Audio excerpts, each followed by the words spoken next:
हरियाणा की सियासत में मंगलवार का दिन उथल-पुथल भरा रहा। प्रधानमंत्री नरेंद्र मोदी की हरियाणा यात्रा के एक दिन बाद राज्य के मुख्यमंत्री मनोहर लाल खट्टर की विदाई हो गई। उन्होंने अपने पद से इस्तीफा दे दिया, जिसके बाद पूरी कैबिनेट ही भंग हो गई। इसके साथ ही राज्य में बीजेपी और जननायक जनता पार्टी गठबंधन टूट गया। चंडीगढ़ में हुई विधायक दल की बैठक में नए मुख्यमंत्री का ऐलान भी कर दिया गया। बीजेपी ने पिछड़ी जाति के नायब सैनी को हरियाणा का नया सीएम बनाया। नायब सैनी ने शाम को सीएम पद की शपथ भी ले ली। 90 सीटों वाले हरियाणा में भाजपा के 41 विधायक हैं और 6 निर्दलियों का समर्थन भी उसे हासिल है।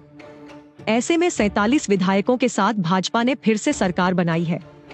इस वीडियो के जरिए ये समझने की कोशिश करते हैं कि जेजेपी से छुटकारा और नायब सैनी को हरियाणा सीएम बनाने के पीछे बीजेपी की रणनीति क्या है। लेकिन उससे पहले आप आज तक एआई के चैनल को सब्सक्राइब कर लें। सोमवार देर रात हरियाणा के डिप्टी सीएम दुष्यंत चौटाला ने केंद्रीय गृह मंत्री अमित शाह और बीजेपी के राष्ट्रीय अध्यक्ष जेपी नड्डा से मुलाकात की थी। इस दौरान उन्होंने 1 से 2 सीटें मांगी थीं। सूत्रों के अनुसार बीजेपी आलाकमान ने उन्हें एक भी सीट देने से इनकार कर दिया, लिहाजा ये गठबंधन टूट गया। मंगलवार को चंडीगढ़ में बीजेपी विधायकों के साथ निर्दलीय विधायकों की जो बैठक बुलाई गई, उसमें जेजेपी विधायकों को नहीं बुलाया गया। ऐसे में जेजेपी ने अपने विधायकों को दिल्ली के फार्म हाउस में बुलाया, लेकिन इस बैठक में उनके 10 विधायकों में से 5 विधायक ही पहुंचे। जेजेपी के 5 विधायक दुष्यंत की मीटिंग में नहीं पहुंचे। बीजेपी को ये बड़ा फैसला लेने के पीछे जो वजह है, उन्हें समझने की कोशिश करते हैं। हरियाणा में विधानसभा की कुल 90 सीटें हैं। इन 90 सीटों में से 41 बीजेपी के पास हैं। वहीं 30 सीटें कांग्रेस, 10 सीटें Indian national Lokdal, 1 Haryana Lokhit party और 6 निर्दलीय हैं। हरियाणा में बहुमत के लिए 46 विधायक चाहिए। हरियाणा में 2019 के विधानसभा चुनाव में बीजेपी ने जेजेपी के साथ मिलकर गठबंधन सरकार बनाई थी। उस चुनाव में बीजेपी को 41 जबकि जेजेपी को 10 सीटें मिली थीं। हरियाणा में इसी साल विधानसभा चुनाव भी होने हैं। लोकसभा चुनाव के बाद अक्टूबर-नवंबर में यहां विधानसभा चुनाव हो सकते हैं। 90 सीटों वाली विधानसभा में बहुमत का आंकड़ा 46 है। पिछले चुनाव में किसी पार्टी को बहुमत नहीं मिला था। 40 सीटों के साथ बीजेपी सबसे बड़ी पार्टी बनी थी। इसके बाद दुष्यंत चौटाला की जननायक जनता पार्टी के समर्थन से सरकार बनी थी। इस सरकार में मनोहर लाल खट्टर सीएम और दुष्यंत चौटाला डिप्टी सीएम बनाए गए थे। लगभग 4 साल तक गठबंधन में सरकार चलाने के बाद अब दोनों पार्टियां अलग हो गई हैं। हरियाणा के पूर्व मुख्यमंत्री और कांग्रेस के बड़े नेता भूपेंद्र सिंह हुड्डा ने इस पूरी कवायद पर कहा कि बीजेपी सत्ता विरोधी लहर को छिपाने के लिए ये सब कुछ कर रही है। सीएम और डिप्टी सीएम को हटाना एंटी इनकम्बेंसी का सबूत है। बीजेपी सरकार नैतिकता खो चुकी है। हुड्डा साहब, बड़ी उथल पुथल हरियाणा में नए मुख्यमंत्री बीजेपी के आ गए, जेजेपी से गठबंधन टूट गया है। क्या हुआ ऐसा कि बेवफाई हो गई? गठबंधन नहीं, ठगबंधन था। ये कोई नैतिक आधार पे गठबंधन नहीं था, मैं कह चुका। और ये हमारे को पहले पता था, मैं कह चुका था। ये समझौता हो चुका था इनका गठबंधन होने का, लोगों की आंख में धूल झोंकने के लिए। नायब सिंह सैनी नए मुख्यमंत्री बने हैं। वो पार्टी के अध्यक्ष भी थे, एमपी भी रहे हैं। आपको लगता है सर छवि बदल पाएगी बीजेपी सरकार? वो तो हरियाणा में तो 36 बरादरी ये मन बना चुके हैं, आने वाली सरकार कांग्रेस पार्टी की होगी। आपको क्या इल्म था कि ये गठबंधन टूटेगा सर? पहले आप लोग लगातार कहते आ रहे थे। कहा था, हमारे को मालूम था ना कि ये विफल सरकार है और इनका समझौता हो चुका था गठबंधन तोड़ने का। बीजेपी की इस पूरी रणनीति को चंडीगढ़ से हमारे सहयोगी सतेंद्र चौहान समझा रहे हैं। सतेंद्र, क्या विधानसभा चुनावों के चलते ये उठापटक की गई है? बिल्कुल नहीं, विधानसभा तो जहन में है ही, लेकिन विधानसभा से पहले लोकसभा चुनाव है। अब आप देखिए जो नेतृत्व परिवर्तन यहाँ पर किया गया है, हम सुबह से बताने की कोशिश कर रहे हैं कि दरअसल एक तीर से 2 निशाने नहीं, कई निशाने साधे गए हैं। मुख्यमंत्री मनोहर लाल को मुख्यमंत्री पद से हटा दिया, अब उनको करनाल से लोकसभा का चुनाव लड़ाया जाएगा। संजय भाटिया जो कि सांसद हैं, उनको प्रदेश का अध्यक्ष बनाया जाएगा। नायब सैनी जो कि प्रदेश के अध्यक्ष थे, अब मुख्यमंत्री बन गए हैं। तो ये एक तीर से कई निशाने साधे गए हैं। पहला टारगेट लोकसभा की सीटों को हासिल करना है और लोकसभा के लिए बड़े बड़े नामों को मैदान में उतारा जाएगा। आपने राजस्थान, छत्तीसगढ़, मध्य प्रदेश देखा होगा कि किस तरीके से भारतीय जनता पार्टी ने बड़े बड़े नेताओं को विधायक का चुनाव लड़वाया। अब हरियाणा में जरूरत के मुताबिक मनोहर लाल खट्टर को करनाल से लोकसभा के मैदान में उतारा जाएगा, नंबर 1। नंबर 2, नायब सिंह सैनी एक ओबीसी कोटे से आते हैं। हरियाणा की राजनीति को अगर आप समझेगी तो हरियाणा की राजनीति का में वोटों का ध्रुवीकरण जाट और गैर जाट के रूप में होता है। तो यहाँ पर जो ट्रेडिशनल वोटर है भारतीय जनता पार्टी का, वो गैर जाट है। अब गैर जाट में सबसे बड़ी तादाद ओबीसी की है, तो ओबीसी को साधने की कोशिश की गई है। हालांकि अभी आप कह रही हैं, लेकिन यहाँ पर जो चर्चाओं का बाजार गर्म है उसमें यह है कि मुख्यमंत्री के साथ डेप्टी चीफ मिनिस्टर लगाया जाएगा, क्योंकि अनिल विज अभी नाराज हैं। अनिल विज को मनाया जाएगा और अनिल विज सबसे वरिष्ठ नेता हैं, 6 बार वो विधायक रहे हैं।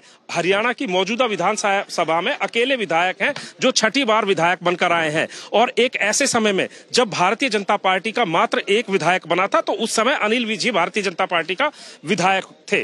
तो ये सारा जो प्रकरण है, इसमें भारतीय जनता पार्टी ने एक बहुत अच्छी स्क्रिप्ट के मुताबिक और अगले जो है विधानसभा और लोकसभा दोनों चुनावों को ध्यान में रखते हुए एक बड़ी स्ट्रेटेजी के तहत ये सारा गेम प्लान किया है। और जिस तरीके से इस गेम को प्लान किया गया है, इसमें कहीं ना कहीं भारतीय जनता पार्टी सफल होती हुई भी फिलहाल तो नजर आ रही है। अब सवाल आता है कि इस समीकरण में जेजेपी के पास क्या विकल्प रह जाएंगे, इसे भी समझिए। हिंदी में कहावत है, ना घर के रहे ना घाट के। तो जेजेपी की कमोबेश सिचुएशन ऐसी बन गई है, ना वो घर के रहे ना घाट के हैं। देखिए, पार्टी वो अपनी बचा नहीं पाए। जो सूत्रों के हवाले से खबर आ रही है, जेजेपी के ज्यादातर विधायक भारतीय जनता पार्टी के संपर्क में है। और आज जो दुष्यंत चौटाला ने दिल्ली में जो मीटिंग बुलाई थी, उसमें पूरे विधायक नहीं पहुंचे। उनकी मां नैना चौटाला विधायक हैं, दुष्यंत चौटाला विधायक हैं, और 3 विधायक अन्य 5 विधायक वहां पर पहुंचे हैं। जबकि चंडीगढ़ से कहा जा रहा है कि 7 विधायक भारतीय जनता पार्टी के साथ हैं।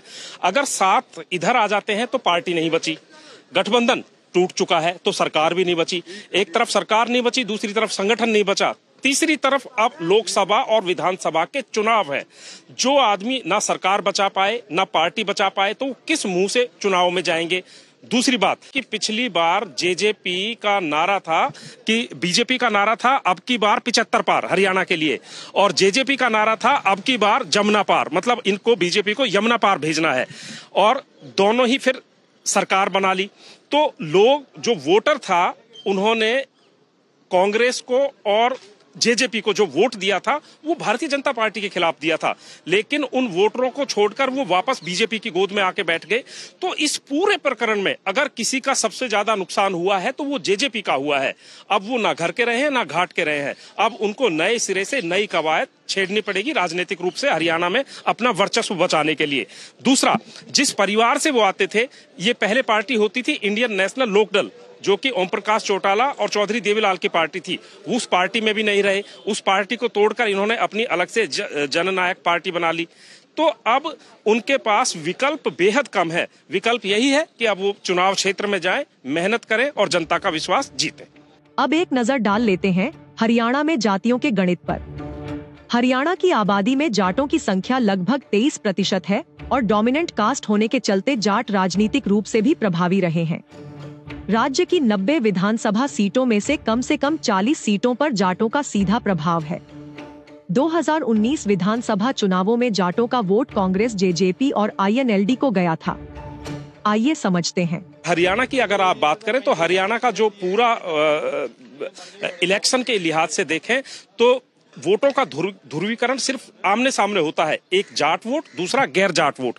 अब गैर जाट वोट में बहुत सारी कम्युनिटीज हैं, उनको बांधे किस तरीके से रखना है, तो यहाँ पर ओबीसी का कार्ड खेला गया है नायब सिंह सैनी के तौर पर। ओबीसी वोट गैर जाट वोट के बाद सबसे ज्यादा वोट है हरियाणा के अंदर, तो ओबीसी को साधने की कोशिश की गई है। दूसरा, अब विपक्ष है, विपक्ष के 3 पार्टी मुख्य रूप से हो जाती हैं, कांग्रेस, जेजेपी और आईएनएलडी, और तीनों ही पार्टियों का बेस और बैकग्राउंड जाट से जुड़ा हुआ है। अगर जेजेपी भाजपा के साथ जाती तो भाजपा को उसका नुकसान होता, क्योंकि जाट वोट अगर जेजेपी भाजपा के साथ रहकर मांगती, जेजेपी को जाट वोट नहीं मिलते। लेकिन भाजपा की रणनीति ये है कि तीनों पार्टियां अलग अलग लड़ेंगी तो डिवीजन ऑफ वोट जो होगा जाटों का वो 3 जगह हो जाएगा, उससे किसी पार्टी को फायदा नहीं मिलेगा।